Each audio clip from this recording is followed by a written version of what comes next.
Camille and Hussein Hassan were driving home quickly in Tal Afar. Curfew was approaching and they were keen to get home. As they approached the checkpoint, a photographer filmed events. US soldiers suspecting the approaching car opened fire, as the secret files report. A shot was fired at the front tire, but the vehicle did not stop. The patrol engaged the vehicle, killing 2 civilians. There were 6 children in the back seat. All were unharmed. Both parents were killed, their orphaned children were covered in their blood. This shocking fatal incident turns out to be one of hundreds of so-called escalation of force deaths described in detail in the secret files. Perceiving themselves to be at constant risk from suicide bombers, US soldiers manning checkpoints and driving convoys were often edgy. Any civilian in their eyes might pose a risk. If soldiers sensed a threat, they could engage in what we now know as an escalation of force.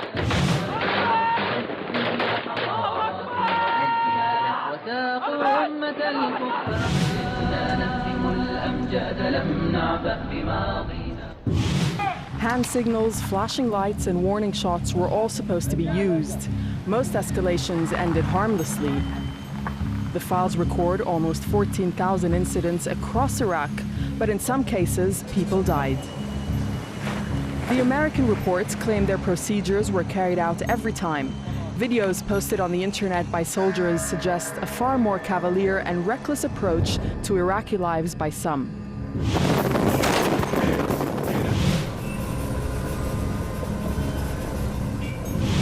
The United States has always claimed it has not kept full records of escalation of force deaths. The files prove otherwise. Al Jazeera has discovered that 681 civilians have been killed at coalition checkpoints and by passing convoys. 120 so-called insurgents also died. Just 13 coalition deaths are recorded. There are accounts of the deaths of drivers, passengers, pedestrians, and cyclists via checkpoints and convoys. Sentry opened fire and shot cyclist in the stomach. Bullet ricochets and hits one local national, 9-year-old girl. The man was said to have been mentally handicapped.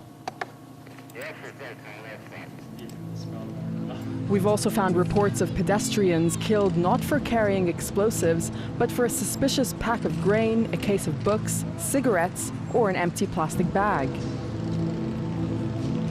Escalation of force deaths grew rapidly in Iraq. In 2004, there were 22 civilians killed. The next year, that rose to 278 civilians killed. The map shows how incidents track the lines of Iraq's roads. But if we look only at fatal escalations, it tells a very different story. Deaths occur almost exclusively in the Sunni areas of central Iraq. From 2004 onwards, they started shooting with weapons, warning shots up to the sky. But after that, they started shooting civilians.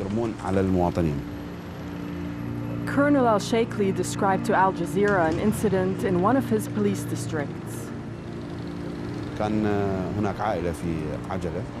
There was a family driving in a car, and the American convoy wanted to overtake them. So the civilian driver became confused. He was an older man, and he didn't know whether to move left or right. And so the car was shot at and burned to the ground with the family inside. In 2006, the US military began to change its rules on escalations of force, worried about the impact of so many civilian deaths. Death rates did drop, but many more were still to die. Confusion or a simple mistake could have deadly consequences. 75-year-old Kakarish Ali Khalid died at a US roadblock in Kirkuk in January 2007. His nephew, Karzan Shirabiani, is a London-based filmmaker. Trying to find out why the Americans killed his uncle, he went to Kirkuk in search of answers. The Americans refused to speak to him about what happened. I was lucky enough to have witnesses. He was shot dead by Americans at a checkpoint. Kakaresh is one of the 681 civilians whose killing is detailed in the secret files. The gunner waved his hands, yelled, and showed his weapon with intent to use it. When the vehicle was 75 meters from location, the gunner fired a second burst of 9 rounds. Local national exited the car and walked approximately 10 meters and laid on the ground. Al Jazeera showed Karzan the coalition report the first time he was able to see the American version of events. It contradicts what witnesses told him about his uncle's death. I just don't need to carry on reading this because this is completely in contrast to the eyewitness. For what they have seen here, it says they have shot 5 shots and the cars carried on moving into their direction, but that is not what the eyewitnesses told me. That the minute they shot the first shot, my uncle stopped and turned the car around and they carried on shooting. He was shot probably with a stray of bullets. I counted myself about 86.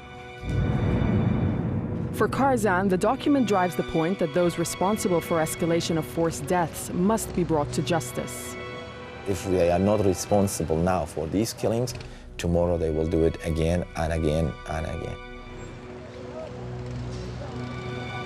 Hundreds of families across Iraq should now be able to learn about the days on which their loved ones were gunned down in escalations of force.